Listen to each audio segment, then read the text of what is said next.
ಇನ್ನು ಸೆಂಟ್ರಲ್ ಜೈಲಿನಲ್ಲಿ ಕಂಬಿ ಎಣಿಸ್ತಾ ಇರುವ ದಾಸ ಕೊಲೆ ಕೇಸ್ ತನಿಖೆಯಲ್ಲಿ ಮಹತ್ವದ ಬೆಳವಣಿಗೆ ಆಗಿದೆ ಅನ್ನೋದರ ಡೀಟೇಲ್ ಸಿಗ್ತಾ ಇದೆ. ನಿರ್ದೇಶಕ ಮಾಜಿ ಉಪಮೇಯರ್ ಆಯ್ತು, ಈಗ ಪ್ರಭಾವಿ ಶಾಸಕರ ಕಾರು ಚಾಲಕರ ಸರದಿ. ಶಾಸಕರ ಕಾರು ಚಾಲಕನಿಗೆ ಪೊಲೀಸರು ನೋಟಿಸ್ ಕೊಟ್ಟಿದ್ದಾರೆ ಅನ್ನೋದರ ಡೀಟೇಲ್ ಸಿಗ್ತಾ ಇದೆ. ಇಂದು ಎಸಿಪಿ ಮುಂದೆ ಹಾಜರಾಗಲಿದ್ದಾರೆ ಕಾರು ಚಾಲಕ. ಆತನ ಬಗ್ಗೆ ಸಾಕಷ್ಟು ಮಾಹಿತಿ ಕಲೆ ಹಾಕಿದ್ದಾರಂತೆ ಪೊಲೀಸರು. ವಿಚಾರಣೆಯ ನಂತರ ವಶಕ್ಕೆ ಪಡೆಯುವ ಸಾಧ್ಯತೆ ಹೆಚ್ಚಾಗಿದೆ ಈ ಪ್ರಕರಣದಲ್ಲಿ ಅಂತ ಹೇಳಲಾಗ್ತಾ ಇದೆ. ಕಾರಣ ದುಡ್ಡಿನ ಸಹಾಯ ಆಗಿದೆ ಈತನಿಂದ ಅನ್ನುವಂಥ ಆರೋಪ. ಅದಕ್ಕೆ ಸಂಬಂಧಪಟ್ಟಂತ ಒಂದಷ್ಟು ಸಾಕ್ಷ್ಯಾಧಾರಗಳನ್ನು ಕೂಡ ಪೊಲೀಸರು ಕಲೆ ಹಾಕಿದ್ದಾರೆ. ಅದರ ಮುಂದುವರೆದ ಭಾಗ ನೋಟಿಸ್ ಇಶ್ಯೂ ಮಾಡಿದ್ರು, ನೋಟಿಸ್ ಕೊಟ್ಟರು ಕೂಡ ವಿಚಾರಣೆಗೆ ಬರಲಿಲ್ಲ, ಈತ ತಲೆಮರೆಸ್ಕೊಂಡಿದ್ದ. ಬಟ್ ಈಗ ವಿಚಾರಣೆಗೆ ಹಾಜರಾಗುವ ಸಾಧ್ಯತೆ ಇದೆ. ವಿಚಾರಣೆ ಫೇಸ್ ಮಾಡ್ತಾ ಇದ್ದಂತೆ ಅಗತ್ಯ ಬಿದ್ದರೆ ಆತನನ್ನ ವಶಕ್ಕೆ ಪಡೆಯೋ ಸಾಧ್ಯತೆ ಕೂಡ ಇದೆ. ಒಬ್ಬ ಪ್ರಭಾವಿ ಶಾಸಕರ ಕಾರು ಚಾಲಕ, ಈ ಬಗ್ಗೆ ಮತ್ತಷ್ಟು ಡೀಟೇಲ್ಸ್ ಅನ್ನು ಕೊಡ್ತಾ ಹೋಗ್ತಾರೆ ನಮ್ಮ ಪ್ರತಿನಿಧಿ ಮಾದೇಶ್. ನೇರ ಸಂಪರ್ಕದಲ್ಲಿ ಜಾಯಿನ್ ಆಗ್ತಿದ್ದಾರೆ.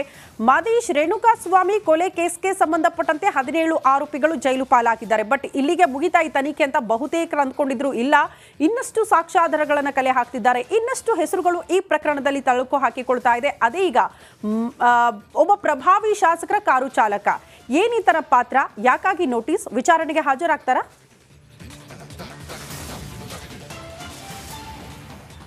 ಜೊತೆ ನಿಜಕ್ಕೂ ಕೂಡ ಈ ಒಂದು ಕೇಸ್ನಲ್ಲಿ ಅಗದಷ್ಟು ಬಗೆದಷ್ಟು ಮತ್ತಷ್ಟು ಸತ್ಯಗಳು ಬಯಲಾಗ್ತಾ ಇದ್ದಾನೆ ಅಂತಂದರೆ ತಪ್ಪಾಗ್ಲಿಕ್ಕಿಲ್ಲ. ಯಾಕಂದರೆ ಪೊಲೀಸರು ತನಿಖೆ ನಡೆಸಿದಂಥ ಸಂದರ್ಭದಲ್ಲಿ ಒಂದಲ್ಲ ಒಂದು ಸ್ಫೋಟಕ ವಿಚಾರಗಳು ತನಿಖೆ ವೇಳೆ ಹೊರಗಡೆ ಬರ್ತಿದೆ. ಈಗಾಗಲೇ ಈ ಒಂದು ಪ್ರಕರಣಕ್ಕೆ ಸಂಬಂಧಪಟ್ಟಂತೆ ಯಾವಾಗ ಆರೋಪಿಗಳು ದರ್ಶನ್ ಮತ್ತು ಗ್ಯಾಂಗ್ ಒಂದು ಕೊಲೆ ನಡೆಸಿದ ಸಂದರ್ಭದಲ್ಲಿ ಸಾಕಷ್ಟು ಪ್ಲಾನನ್ನು ಮಾಡಿದ್ರು, ಜೊತೆಗೆ ಸಾಕ್ಷ್ಯನಾಶ ಮಾಡೋದಕ್ಕೆ ಇಲ್ಲಿ ಎಲ್ಲ ರೀತಿಯಾದಂಥ ಪ್ಲಾನ್ ಮಾಡ್ಕೊಂಡಿದ್ರು ಅನ್ನೋಂಥದ್ದು ಈಗಾಗಲೇ ತನಿಖೆ ವೇಳೆ ಗೊತ್ತಾಗಿದೆ. ಅದೊಂದು ಗ್ರೌಂಡ್ಸ್ ಮೇಲೆ ಅವರಿಗೆ ಜಾಮೀನು ಕೊಡಬಾರ್ದು ಅಂತೇಳಿ ಪ್ರತಿ ಹಂತದಲ್ಲೂ ಕೂಡ ಪೊಲೀಸರು ರಿಮ್ಯಾಂಡ್ ಅಪ್ಲಿಕೇಶನ್ ನಲ್ಲಿ ಮೆನ್ಷನ್ ಮಾಡುವಂತ ಕೆಲಸವನ್ನು ಮಾಡ್ತಿದ್ದಾರೆ.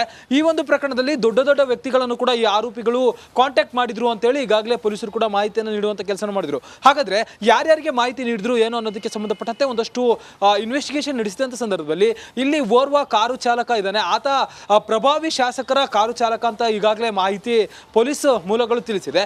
ಆ ಒಂದು ಕಾರು ಚಾಲಕನ ಪಾತ್ರ ಈ ಒಂದು ಕೇಸ್ನಲ್ಲಿ ಪ್ರಮುಖವಾಗಿದೆ ಅಂತೇಳಿ ಈಗಾಗಲೇ ಪೊಲೀಸರು ಕೂಡ ಮಾಹಿತಿ ನೀಡುವಂತ ಕೆಲಸವನ್ನು ಮಾಡಿದ್ರು. ಈ ಒಂದು ಪ್ರಕರಣಕ್ಕೆ ಸಂಬಂಧಪಟ್ಟಂತೆ ಆತನ ಪಾತ್ರದ ಬಗ್ಗೆ ಈಗಾಗಲೇ ಪೊಲೀಸರು ಸಾಕಷ್ಟು ಎವಿಡೆನ್ಸ್ಗಳನ್ನು ಕಲೆಕ್ಟ್ ಮಾಡಿದ್ದಾರೆ. ಯಾವಾಗ ಈ ಒಂದು ಪ್ರಕರಣದಲ್ಲಿ ಆತ ಇದ್ದಾನೆ ಅನ್ನೋಂಥ ಮಾಹಿತಿ ಪೊಲೀಸರಿಗೆ ಗೊತ್ತಾಗುತ್ತೆ, ಕೂಡಲೇ ಆತನಿಗೆ ನೋಟಿಸ್ ಕೊಡುವಂಥ ಕೆಲಸವನ್ನ ಪೊಲೀಸರು ಮಾಡಿರ್ತಾರೆ.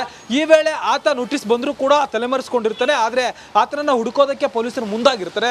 ಆತ ಮತ್ತೆ ಬಂಧನ ಮಾಡುವಂಥ ಸಾಧ್ಯತೆ ಕೂಡ ಹೆಚ್ಚಾಗಿರುತ್ತೆ. ಯಾಕಂದರೆ 2-3 ನೋಟಿಸ್ ಕೊಟ್ಟಿದ ಮೇಲೆ ಅವರು ಬಂದಿಲ್ಲ ಅಂತ ಒಂದು ವೇಳೆ ಬಂದಿರಲಿಲ್ಲ ಅಂದರೆ ಅವರನ್ನು ವಾರೆಂಟ್ ಜಾರಿ ಮಾಡಿ ಅವರನ್ನು ಬಂಧಿಸುವಂಥ ಕೆಲಸಕ್ಕೆ ಪೊಲೀಸರು ಮುಂದಾಗ್ತಾರೆ.